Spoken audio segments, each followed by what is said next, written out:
technically just go on ahead and just grind it out and get 1.3 or 1.0 vehicles, which apparently, I don't remember how you get these. Let's see. Okay, so apparently to access the vehicles and the following conditions must be met, you have to have tier 2 vehicles in order to get these vehicles. So, basically, you can't really do anything with them. Alright? Then we go to Sweden. Now, Sweden is that nation that, in my opinion, it gives you a very good crew setup, and it gives you decent tanks. Now, as you can see, I did purchase the meatball launcher because I'm a smart person. I bought it first because it just dominates the battlefield at 1.7. For some reason, they ranked it up. But Sweden has one of the best lineups when it comes to reserve, because they, for some reason, they thought it was a good idea to put APDS as a starter shell. So, yes, Sweden, rah. And then, if you really, really want to get rid of your wallet, Israel is the nation for you. Now, that is tanks. Now, what, you may ask, what would be your opinion on aviation? Well, America, I'm not even lying, America sucks when it starts. You may as well grind your life away, because if you don't, you will grind your life away. Because the P-36 is one of those vehicles that, unfortunately, when you first get it, it gets 150 cal for some reason. 150 cal and 130 cal. Now, let's be honest, this is probably like a 1930s vehicle, so it makes sense for that time period. But with the vehicles that you go up against, such as Russia, we'll go to that later, and Germany, this plane lacks horrible maneuverability, horrible armament. It sucks. It sucks. It sucks. That's 5 reasons why that plane is just not for you. But that's me personally. Now, I know a lot of people are like, well, you do get decent American vehicles. Yes, you do, eventually. The P-36C is a very nice, and I will admit, it is definitely, it was met with me. It was met with open arms, because it got a decent armament on it, finally. And then, Germany. Planes. Oh my god. Alright, so we have the A variant over here, which is nice. And then you get the B1 variant over here. So A, B, and then you get a C. Apparently they forgot the D. Stuka, of course. Germany is probably that nation that is probably the most well-balanced when it comes to aviation, because you get decent vehicles. I'm not even lying. Like, the bombers are decent. They survive pretty much a decent amount. No, I'm not even lying. I have to go check on something. Give me a second.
But anyway, Germany gets biplanes in the beginning, which most nations do.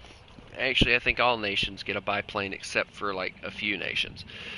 So, happy nation, sure. Russia. Now, Russia is interesting because, yes, you do get access to an I-16, and the I-15s are already good enough. Their bombers are pretty decent if you can figure out how to land them without flipping yourself over, which I have mastered, by the way. Yeah, I just rubbed that in your face. I don't even care. I don't care, ladies and gentlemen. I do not care. Anyway, the I-15 and I-16 are decent fighters. Then you get the MiGs, the LAGs, and all those lovely vehicles that have no ammunition at all. So if you are looking for that vehicle that packs a punch but has no ammunition, I would suggest Russia. Now, Britain is the nation that is probably loved by more or less just British people. Now, personally, with me, I have found a lot of. Now, I know for a fact that it is actually a historical thing that American pilots tended to love the Spitfire. I hate the Spitfire in this game because it overheats even with full modification. So, I like the Hurricane a little bit better because it actually seems to be able to cool itself down. So, that's just my personal opinion on that. Nothing against it. It's just, it sucks. I'm not even lying. It just sucks that bad. But here's the kicker. Alright, so you get a decent assortment of vehicles. You get a biplane. You get a lot of biplanes with freaking... Let's be honest. Alright, 1, 2, then you get the Nimrod, then the Nimrod Mark II. The Gladiator's really good. I will say this. The Gladiator's great. And of course, the meme airplane of Britain is the Fairy Swordfish. The plane that somehow managed to take out the rudder and assist in the sinking of the Bismarck. I still can't figure out how the flip they managed that, other than the fact that Bismarck's anti-aircraft guns were too modern for this plane. That's actually the real reason why they could not hit it. That would be a lovely story, but I don't have time. I'm trying to make the stream as short as possible. Anyway, now, everybody knows that Japan has the most maneuverable planes in the game. But it comes at a cost. You do not have the ability, unfortunately, with Japanese planes, you do not have the ability to take damage. Japanese planes are great with speed-ish, and they are great at maneuverability, which gives you the edge. But if somebody gets behind you and they get a clear shot on you, you might as well just J out, because these vehicles do not have the armor capability to take damage. Now, if you are somebody that likes to maneuver, which is not me, Japan is the nation for you. Now we go over to China, and again, they're borrowing a lot of stuff. The only reason I grinded out China is because the CW21 down there and the Martin down here, or up here, both very beautiful planes. I loved both of them. I will never do it again. And then Italy. Now, Italy is another nation that gets biplanes when you start. I completely forgot about it. Now, if you are a bomber person, I will say this. America, decent bombers. Germany, decent bombers, just lacking on the bomb department. Russia, same thing, decent bombers, just... Well, no, actually, Russian bombers are pretty decent. Just got to stick that landing. Britain, we're not even talking about bombers. Bombers are kind of lackluster all throughout there. Japan, decent bombers. China, we're not even talking about. But I will say this. My all-time favorite nation with bombers, it will always be the S-81, because it reminds me so much of the JU, I think it's 57. I think is that JU something. It's a Junkers either way. But the S-81, it reminds me heavily on that plane.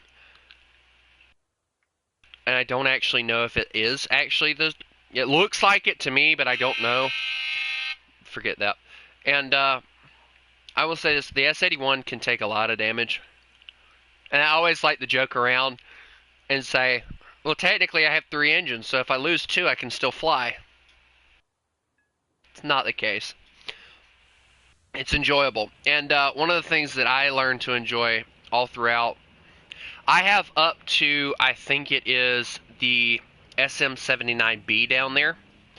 I have all those bombers in Italy, and I will admit the triple engine bombers for Italy are such a blast to play. But the problem is everybody targets them because they know they can kill them really easily. Now we go over to France. Now, everyone jokes about how France is that nation that will run quicker than anyone else. But I will say this. French planes are interesting. Because while they lack the ability to take damage, they have the ability to dish out a decent amount of damage. Take the CR-714, for instance. Alright. I love this plane because of how goofy it looks. I'm not even lying. I love this plane because of how goofy it looks.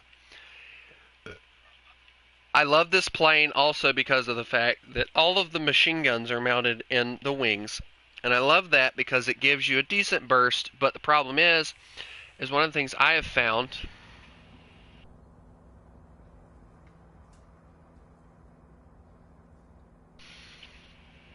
is that, I don't know. I enjoy French planes. I do. I always have, and I think I always will. Now, we go over to Sweden. Sweden's that nation that, unfortunately, they don't get a lot of happiness. No more happiness if you play Sweden. I will say this. I have up to the 3.7 in their fighters. I enjoy... I forget what it's called now, but the B-239, it is a massively awesome plane. And the J-22 is also very good. Apparently the J-21 is also an interesting plane, and then we're not even going to talk about them. Now, if you're a naval enjoyer, I did do a little bit of messing around in naval a little bit. I have up to the, I think I have the Fletcher in naval. I forgot to look. But I will say this. Naval is that thing that it really doesn't matter what you have because of the fact that naval nobody ever plays. I'm not even lying. Nobody ever plays naval anymore. Nobody plays naval because of the mechanics of the game. And unfortunately, like, I will admit, World of Warships is my naval game. I do play it. I play World of Warships Legends because I'm on console, and I do enjoy it. I don't play it much because I'm a battleship person, and battleships in this game are just way too expensive. But if you're looking for a decently good time, and if you can ever load into a battle, I would suggest this lovely vehicle right here. Now, you have to get it. You have to get it. A lot of people say that this vehicle sucks. What a lot of people don't understand is this vehicle was supposed to be a placeholder for the Fletcher until they got the Fletcher created. So, once the Fletcher was created, it became the main destroyer of the Navy. Now, I've had the luxury of stepping foot on a Gearing-class destroyer. The USS Laffey down in Charleston is a Gearing-class destroyer. I will say this. I will never, ever say that a Fletcher is better than this ship right here. Because I'm sorry, but to have that many kamikaze pilots hit you, take out your rear turret, you're flooding, and you're still somehow able to sail home and get it fixed and still fight in a war. There is no vehicle in the war like the USS Laffey. USS Laffey has a beautiful story behind it. I would definitely recommend it. Read it. It is an interesting story. Also, you can go, and they finally made a video about it. Go and watch Yarn Hub. He has a video on it. It goes very much in detail on the events that happened and how it happened. I will say this. This turret was non-existent. I have stepped foot in the replacement turret of this vehicle. And now, the way that they've got it now, the vehicle, the way that it is now, they took off a lot of this. They no longer have this. A lot of this isn't here. Like, you'd have to go and look at a picture. I'm pretty sure it's a gearing class. Pretty sure. They have a helipad because it did end up serving later. Now, Germany, you know what? Nobody plays naval. Why am I even doing this? Of course, Russia has the most. Guys, just hear me out. All right, enjoy what you have. Enjoy having fun in this game. Don't get mad if you die, okay? You're gonna die. I'm gonna die. You're gonna die. It's a game, all right? Enjoy it. If you play to enjoy it instead of play to grind it, I personally play to enjoy, and I have raged at streams. You can go back and watch streams I have raged before. But I hope everyone found this at least somewhat educational, and if not educational, enjoyable at the least. I will do more streaming of Red Dead Redemption on this channel later. I will not touch that until I stream it, just so that people can get an idea on what the campaign is like. Alright, thank you. Y'all have a lovely day, and try to stay out of trouble.